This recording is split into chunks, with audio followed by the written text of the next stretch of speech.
My stomach dropped, and my heart shattered into a million pieces the moment I saw the banner.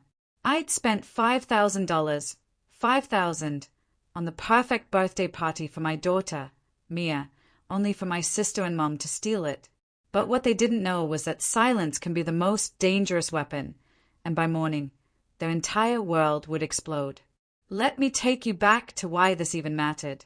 When I dropped $5,000 on my daughter Mia's 8th birthday party, it wasn't to show off. It was because, for 4 agonizing years, every single celebration had been a joint affair with my sister's daughter, Lily. They were born a month apart, and somehow, every single time, Mia's special day became Lily's day. Lily got the favorite themes, the custom cakes, her name on the invites, her friends. Mia got the scraps, the leftover attention, the second-hand gifts, the forgotten songs. And I let it happen. I let it happen for too long. But this year, I swore it would be different. I was firm. It's just Mia's birthday, I told everyone. I booked the magician she obsessed over on YouTube, a real jungle-themed bounce house she'd dreamed of. I custom-ordered cupcakes with her favorite animal faces, even hired a face painter. This wasn't about impressing anyone. It was about Mia finally being the center of her own universe. My mom insisted we host it at her house. It's still family. Don't be silly. Use the yard, she'd said. I should have known. My sister, Rachel, was unusually involved, asking about color schemes and arrival times. I, naive fool that I was, thought she was just being helpful. I didn't realize she was meticulously plotting. Saturday afternoon arrived, and Mia was practically vibrating with excitement in the back seat, clutching her little gift bags, beaming in her sparkly green dress. But then we pulled up to the house. The first thing I saw was a giant balloon arch, not in Mia's colors, but pastel pinks and purples. Mia froze. My stomach plummeted. A banner, strung proudly across the garage, screamed, "Happy birthday, Lily," in glittery gold letters. My mind went blank. I watched, numb, as Rachel posed Lily in front of the sign. People gathered, handing her gifts, singing happy birthday in that ridiculously high-pitched, fake party voice. The magician I'd paid for was already setting up, right next to the jungle bounce house I'd reserved. All of it. Everything I'd planned, paid for, dreamed of for Mia, and not a single person had uttered a word to us. Rachel finally turned around, a sickeningly sweet smile plastered on her face. "Oh, good, you're here. Mia can play, too." I looked at my mom, hoping for an ounce of understanding, an apology. She just shrugged. "It's still a party. Don't complain." Then, my daughter, my precious Mia, whispered, "It's okay, Mom." That broke me more than anything else. Because it wasn't okay. My 8-year-old already knew how to shrink herself, how to disappear. I didn't fight. I couldn't. I just sat there, watching Lily open presents I'd picked out, eat cake I'd paid for, jump in the bounce house I'd reserved. Mia stayed by my side, quietly licking the frosting of a cupcake that didn't have her name or her favorite animal on it. The silence in my car on the way home was deafening. But that night, something in me snapped. Sleep was impossible. My mind raced, a furious storm brewing beneath a calm surface. I opened my laptop, pulling up every single payment confirmation. The magician, the catering, the rentals, all had final balances pending. With a chilling resolve, I ended every single one. I reported the payments as errors, specifically tagging Rachel's name in every refund request. I wasn't subtle. Then, I posted a single, silent photo to the family group chat. Lily, blowing out candles on the tiger cake I'd paid for, with Mia, my heartbroken daughter, sitting beside her, clapping dutifully. By morning, my phone was a hotbed of chaos. 6 to 7 unread messages in the group chat. I didn't even need to look. I knew. But around 8 a.m., as Mia still slept peacefully beside me, cupcake crumbs tangled in her hair, I finally opened it. Aunt Patricia was first, her message laced with dawning confusion. Wait, so that party wasn't for both girls? Then Uncle Ray, Rachel told us it was Lily's birthday. Shannon, you planned all that.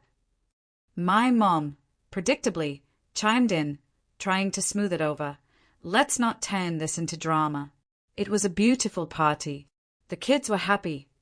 Followed by a flurry of confused emojis, question marks, and then, the pièce de résistance, Rachel herself, a frantic, red-faced text. Why are the vendors calling me saying payment bounced? I didn't say a word. I just watched the fire spread. My cousin Danielle, however, messaged me privately. That was your party, girl. What the hell? By 9:30 a.m., Rachel was in my DMs, absolutely furious. What are you doing? You embarrass me. The magician left before his second act. You made me look stupid. My fingers flew across the keyboard. I didn't make you look stupid, Rachel, I replied, a cold satisfaction creeping in. You did that all on your own. I don't know what I expected. Maybe a flicker of guilt, a desperate apology. What I got instead was gaslighting, pure and unadulterated. It wasn't that serious.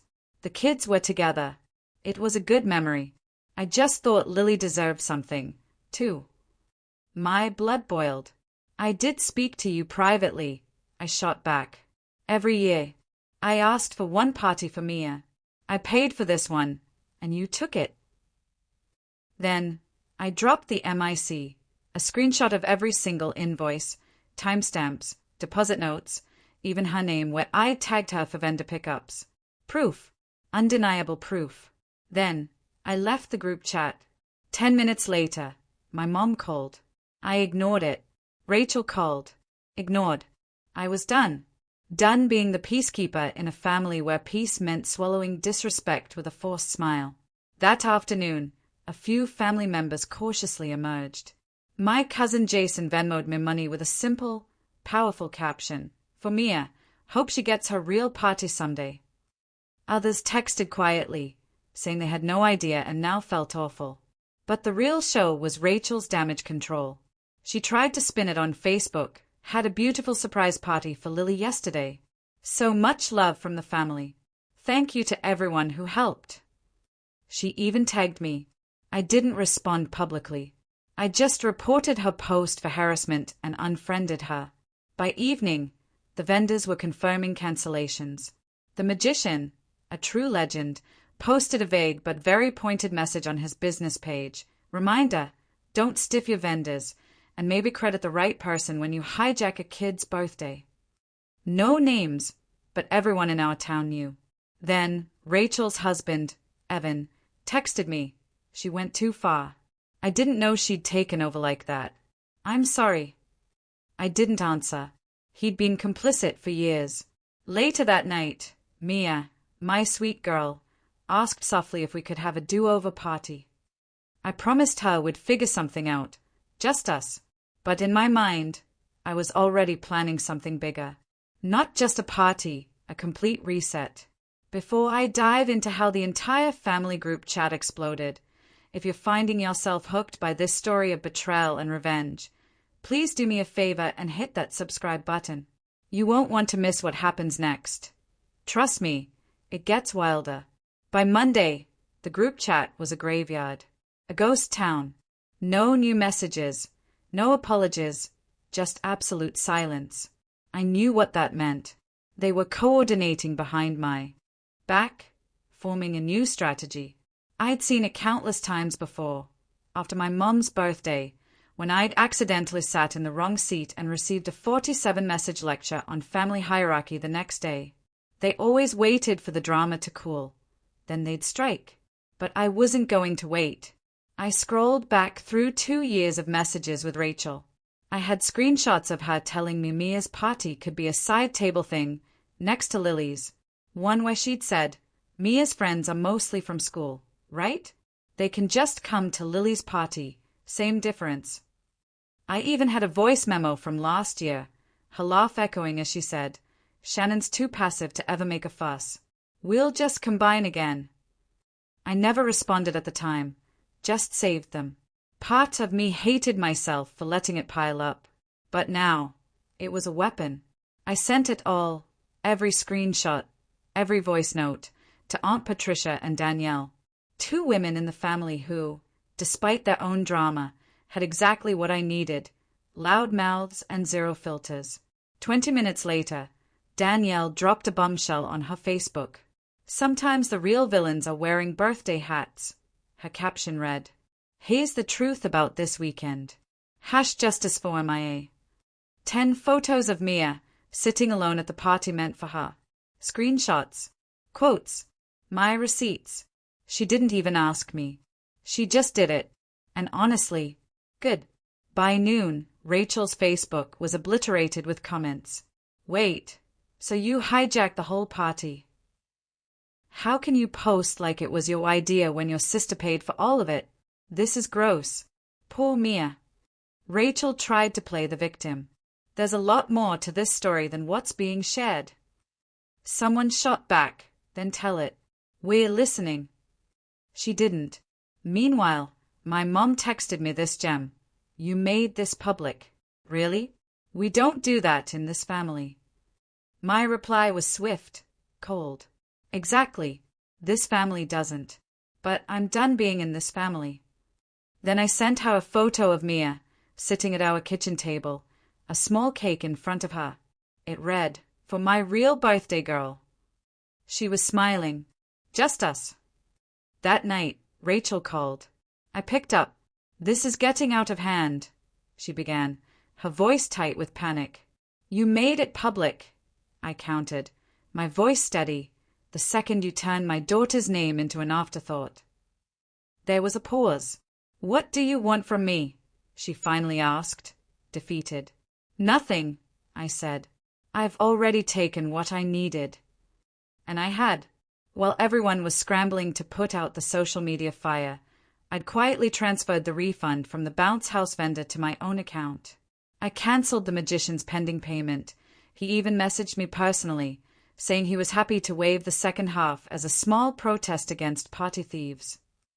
I dropped the catering leftovers off at Mia's school the next day for her class to enjoy. Rachel hadn't just lost a party, she'd lost the illusion that no one would ever dare call her out. But this wasn't over. Now that the family was truly divided, I started getting messages from others. Ones I didn't expect. People who'd been hurt, pushed aside, taken advantage of, too. I was done staying quiet. 3 days after the party disaster, just when I thought the chaos might finally be dying down, I got a message that shifted everything. It wasn't from Rachel, or my mom, or any of the usual suspects. It was from Melissa. If you don't know who that is, you're not alone.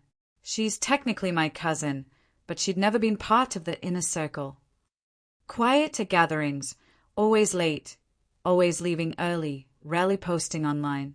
If Rachel was the sun in our family solar system, Melissa was Pluto, forgotten, but still orbiting on the edge. Her message came at 11:02 p.m. "Hey, I think you should see this." I was never supposed to still be in the group. Attached was a screenshot of a group chat I didn't recognize. Core Girls Nail Polish Dirt. Members, Rachel, my mom, 2 other cousins, and Melissa. Apparently, they thought she'd left after some wedding fight a year ago. She hadn't. She'd just muted it and stayed silent. The messages were from 2 days before the party. "Rachel, Shannon still thinks it's for Mia. We switching the banner last minute. Too late for her to fix anything. She'll just shut up like she always does. Good. She needs to stop acting like Mia is more important. Lily's been waiting for a big party." One of the cousins, "Are we telling the magician it's for Lily?" "Rachel, no. Let him handle it. She's already paid. She can't back out now." "Mom, I sent Rachel something to help with decorations. She earned it after dealing with Shannon's whining." And then the one that truly made my stomach drop, reading it in the quiet of my living room, the digital glow illuminating my horrified face. "Rachel, don't worry. She'll stay quiet. Her kids are used to being ignored." I just sat there, not crying, not yelling, just cold. I thought I'd felt every form of betrayal after the party itself. But this was something else entirely. They hadn't just hijacked the day. They had planned it. They had counted on me being spineless. They had calculated my daughter's insignificance. Can I use these? I typed back to Melissa, my fingers trembling slightly. Yes, she replied, and then sent even more. I didn't share them publicly. Not yet. Feist, I forwarded every single disgusting, smug message, every piece of evidence, to everyone in the main family group chat. No commentary, just files. Then, I left that chat, too. 10 minutes later, my phone was blowing up with missed calls from Rachel, then my mom, then cousins. I ignored them all. But the next morning brought something truly unexpected. A knock on my door. It was Evan, Rachel's husband. He looked utterly drained, stripped of all pretense. I just saw the chat, he said, his voice quiet. I had no idea. He continued, his words spilling out. Rachel's been putting stuff on our joint card, telling me it's for house stuff.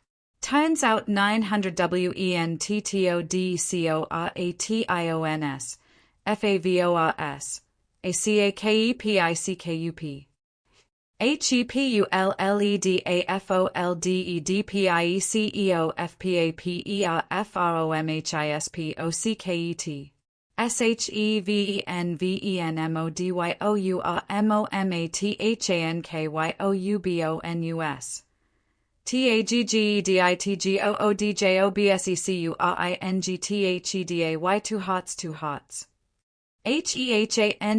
TAGGEDITGOODJOBSECURINGTHEDAY 2 hearts HEHANDEDMETHIRGOINTCREDITSUMMARY EVERYPARTYPERELATEDXPENSEHIGHTED ATTHEBOTTOM APAYPALNOTEFROMMYMOMTORACHEL DATDTHREDAYSBEFORET HEPARTY 900 winter decorations favors a cake pickup.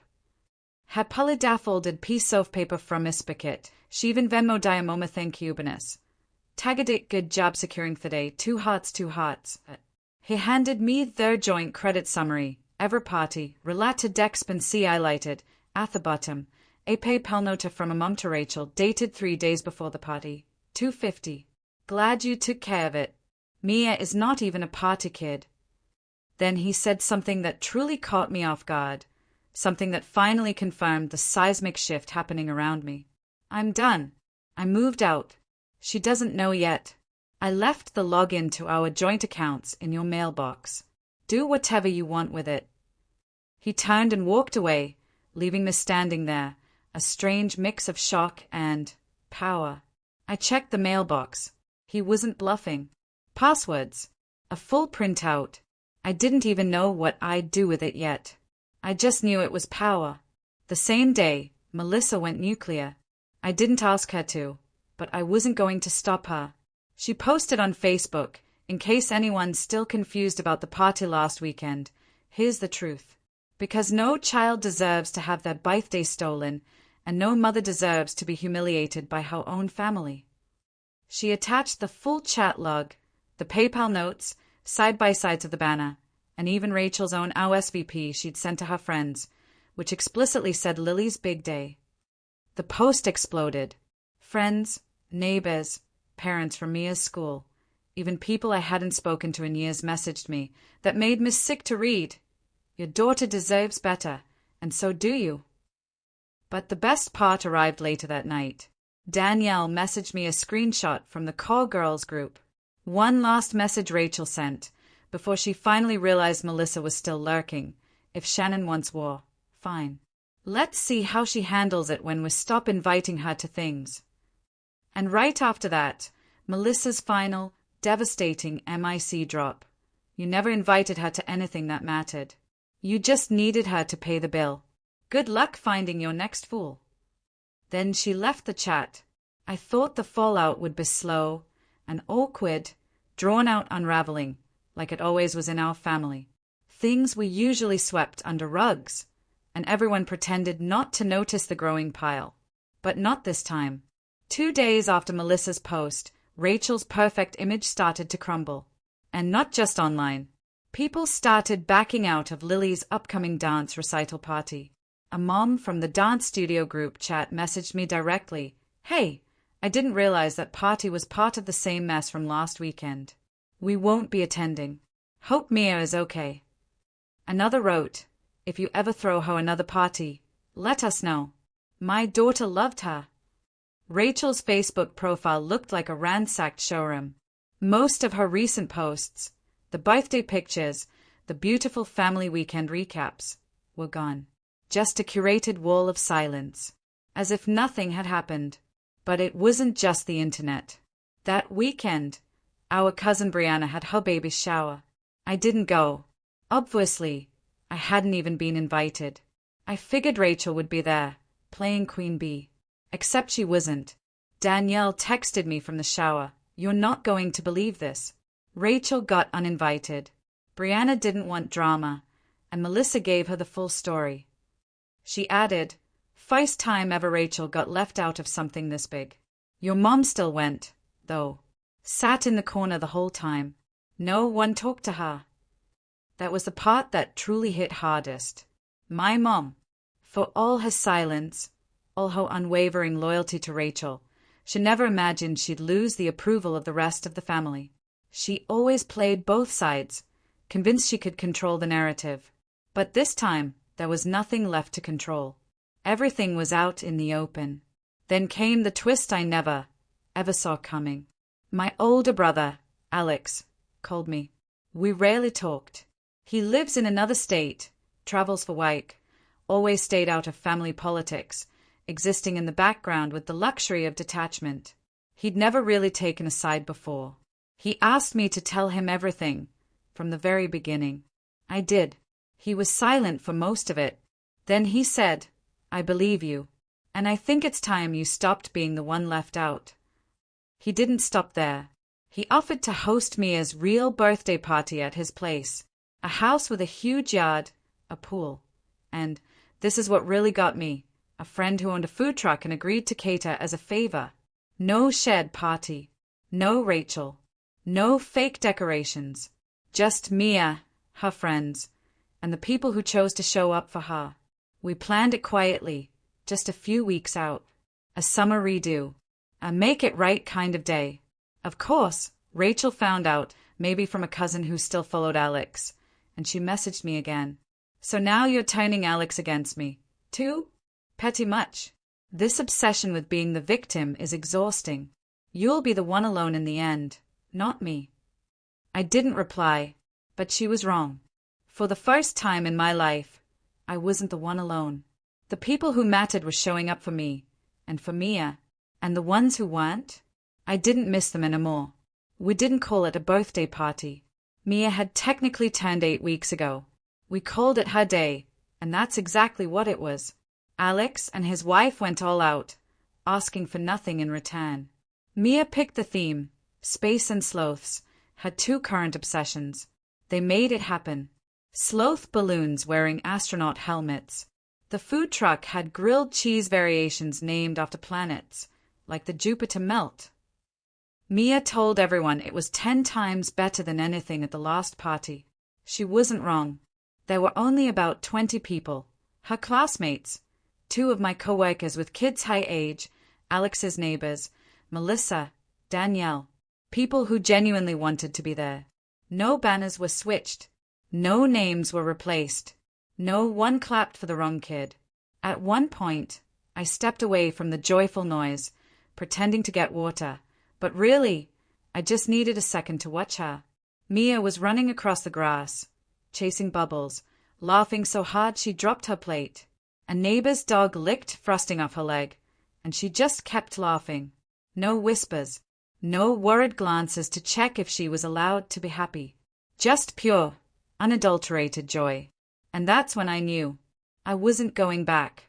Not back to pretending with Rachel. Not back to my mom's guilt trips and manipulation. Not back to a family that only saw me when they needed something. I was done with all of it. That night, after Mia finally fell asleep on the couch in her new sloth pajamas, I blocked Rachel. Then I blocked my mom. I left the group chats for good. Danielle and Melissa texted, a flurry of celebratory emojis. I told them, this is what peace feels like. Alex sat beside me after we finished cleaning up. He handed me a drink and asked if I was okay. Yes, I said, but then I added something I hadn't even planned to say out loud. I feel guilty for not doing this sooner. For not protecting her sooner. He didn't try to fix it. He just nodded and said, but you did it now. That's what matters. He was right. In the weeks that followed, Rachel kept trying to claw back control. She posted vague things online about snakes in the family and how some people will do anything for attention. But fewer people were liking her posts. Some even commented things like, "Didn't your sister pay for that party you bragged about?" It was subtle, but she was losing her grip. Not because I ruined her reputation. She did that herself. And as for my mom, well, I didn't hear from her again. Not directly. But Danielle told me she was deeply hurt that I was cutting everyone off over one little party. One little party. It's funny, isn't it? How something small on the surface can reveal everything underneath. That party showed me I was never supposed to win in their world. Not as a daughter. Not as a sister. Not even as a mother trying to celebrate her child. So, I stopped playing. I live quieter now. No more big family obligations. No more pretending. Just me, my daughter, and a husband who, while emotionally absent most of the time, at least doesn't interfere. He's neutral, and right now, that's enough. I do it for Mia. All of it. Only her. Have you ever faced such blatant disrespect from family, where you felt you had to burn bridges to protect yourself or your children? What did you do? Let me know your thoughts and stories in the comments below. I truly want to hear them.